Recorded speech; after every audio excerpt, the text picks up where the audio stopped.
আমার প্রতিবেশী আমার দিকে চিৎকার করে বলেছিলেন যে প্রতিদিন নাকি আমার বাড়ি থেকে কান্নার আওয়াজ আসে, অথচ আমি বাড়িতে একা থাকি আর সকাল 8টা থেকে সন্ধ্যা 6টা পর্যন্ত চাকরি করি। পরের দিন আমি বাড়ি থেকে বের হওয়ার নাটক করলাম, আসলে নিজের খাটের নিচে লুকিয়ে থাকলাম।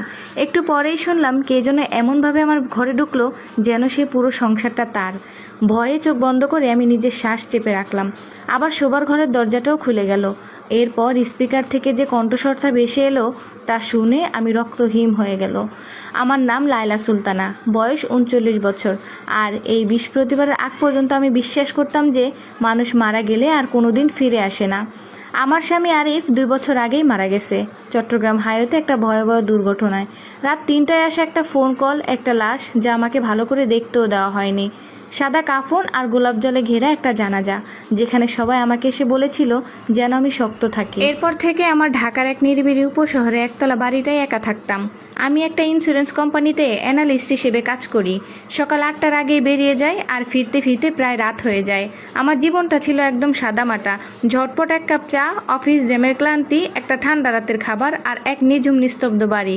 অন্তত আমি তেমনই ভাবতাম। সেদিন সন্ধ্যায় গাড়ি থেকে নামার পর আমার পাশের বাড়ির রাবেয়া খালা সীমানের বেড়ার কাছ থেকে আমার জন্য অপেক্ষা করছিলেন। তিনি হাত দুটো বুকের উপর বেঁধে বেশ কড়া চোখে আমার দিকে তাকিয়েছিলেন। লায়লা, আর নেওয়া যাচ্ছে না। দিনের বেলা তোমার বাড়ি থেকে বড্ড বেশি আওয়াজ আসে। আমি একটা ক্লান্ত হাসি এসে বললাম, খালা, এটা তো অসম্ভব, বাড়ি তো কেউই থাকে না। তিনি হাসলেন না, গম্ভীর গলায় বললেন, তাহলে এই কান্নাকাটির আওয়াজ কোথা থেকে আসে? আমার বুকের ভেতরটা কেমন যেন খচখচ করে উঠল। কিসের কান্না? একটা মেয়ের গলা, মনে হয় কেউ ঝগড়া করছে কিংবা বাঁচার জন্য আকুতি মিনতি করছে। গতকালও হয়েছে, তার আগের দিনও হয়েছে। আমি আমার সদর দরজার দিকে তাকালাম, তালা দেওয়া, একদম ঠিকঠাক, সব সময়ের মতো। অন্য কোনো বাড়ি থেকে হতে পারে। রাবেয়া খালা মাথা নাড়লেন। আমি কানে কম শুনি না, আওয়াজটা তোমার বাড়ি থেকেই আসছিল। আমি ঘরে ঢুকলাম, নিজেকে বোঝানোর চেষ্টা করলাম যে খালা হয়তো বাড়িয়ে বলছেন। আমি জানালাগুলো পরীক্ষা করলাম, পেছনের উঠোন, রান্নাঘর, মেহমানদের ঘরের আলমারি সব দেখলাম। এমনকি বাথরুমটাও বাদ দিলাম না, যেখানে এখনও আরিফের পুরনো রেজারটা রাখা আছে। ওটা ফেলে দেওয়ার মতো মন আমি কখনো করতে পারিনি। কোথাও কিচ্ছু নেই, কোনো টাকা পয়সা হারায়নি, জোর করে ঢোকার কোনো চিহ্নও নেই, অপরিচিত কোনো পায়ের ছাপও বা অদ্ভুত কোনো গন্ধ নেই। কিন্তু সেদিন রাতে আমার আর ঘুম এলো না। ঘরের বেজের সামান্যতম মচমচ শব্দেও আমার চোখ দুটো ছিটকে খুলে যাচ্ছিল। রাতে 2টোর দিকে মনে হলো করিডোরে কেউ যেন দীর্ঘশ্বাস ফেললো। আমি লাইট জ্বালালাম, কিচ্ছু নেই। ভোর 4টার দিকে যখন পানির মোটরটা কেঁপে উঠলো, আমি ভয়ে কেঁপে উঠলাম। আমি বিছানায় উঠে বসলাম, হাঁটু দুটো বুকের কাছে টেনে নিয়ে নাইট স্ট্যান্ডে রাখা আরিফের ছবির দিকে তাকিয়ে রইলাম। আমি বোধহয় পাগল হয়ে যাচ্ছি, নিজেই নিজে ফিসফিসিয়ে বললাম। কিন্তু ভোরে যখন চা বানাতে গেলাম, এমন একটা জিনিস দেখলাম যা আগের রাতে যেখানে ছিল না। সিঙ্কের পাশে বাসন ও শুকোনোর রেখে একটা পরিষ্কার মগ রাখা। আমি রাতে কোনো বাসন ধুইনি, আর এই মগটা তো আমি ব্যবহারই করি না। এটা ছিল আরিফের প্রিয় মগ, নীল রঙের, হাতলের কাছে একটুখানি চটা ওঠা। আমার হাত থেকে চামচটা পড়ে গেল। সেদিন আমি অফিসে গেলাম না, মানে যাওয়ার ভান করলাম। ঠিক সকাল 8টায় আমি আমার ব্যাগটা নিলাম, দরজায় তালা দিলাম, রাবেয়া খালাকে বরাবরের মতো হাত নেড়ে বিদায় জানিয়ে গাড়ি স্টার্ট করলাম। 2 বলক দূরে গিয়ে গাড়িটা থামালাম। তারপর পেছনের গলি দিয়ে হেঁটে আবার বাড়ির দিকে রওনা হলাম। হাতের মুঠোয় চাবিটা শক্ত করে ধরা, বুকের ভেতর হৃৎপিণ্ডটা যেন কামারের হাতুড়ের মতো পিটছিল। আমি পেছনের বারান্দার দরজা দিয়ে একদম নিঃশব্দে ভেতরে ঢুকলাম। পুরো বাড়িটায় ফ্লোর ক্লিনারের সুবাস আর এক অদ্ভুত বিটে চাদরের মতো চড়িয়ে আছে। আমি সোজা আমার শোবার ঘরে চলে গেলাম। আমি জানি না আমি কি দেখার আশা করেছিলাম, কোনো চোর, কোনো ডাকাত, নাকি কোনো জিনের আসর, এমন কিছু যা অন্তত যুক্তি দিয়ে বা পুলিশ ডেকে মেটানো যায়। আমি খাটের নিচে হামাগুড়ি দিয়ে ঢুকে পড়লাম। কাঠের মেঝেটা ভীষণ ঠান্ডা ছিল। সেখানে ধুলোবালু, একটা হারিয়ে যাওয়া কানের দুল আর একটা ভাঁজ করা ছবি পড়েছিল যা আগে কখনো দেখিনি।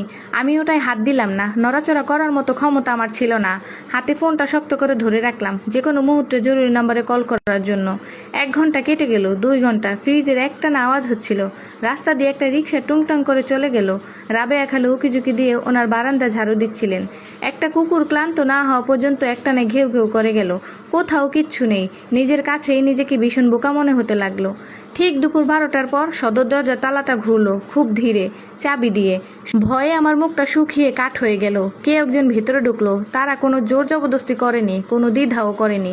দরজাটা আলতো করে আটকে দিয়ে তারা বাসার ঘরে দিয়ে এমন এক ভয়ঙ্কর আত্মবিশ্বাসের সাথে হেঁটে এলো যেন এই বাড়ির প্রতিটি আসবাবপত্র, প্রতিটি কোণ আর প্রতিটি নীরবতা তাদের চেনা।